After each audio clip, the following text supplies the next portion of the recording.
રાધાકૃષ્ણ મંડળ ચેનલ હતી યુટ્યુબ ઉપર. એ ચેનલ આ મીનાબેન પંડ્યા ચેનલ છે. એ ચેનલમાં અમારે થોડાક સુધારા વધારા કરવાના હોવાથી અમે ચેનલ નવી બનાવી છે યુટ્યુબ ઉપર, મીનાબેન પંડ્યા.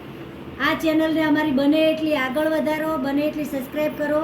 બધું ધાર્મિક સત્સંગ, ભજન, કીર્તન, કોઈ નાના નાના ટૂચકા બધું અમે યુટ્યુબ ઉપર શેર કરીશું. અમારી ચેનલ સબસ્ક્રાઈબ કરો અને લાઈક કરો.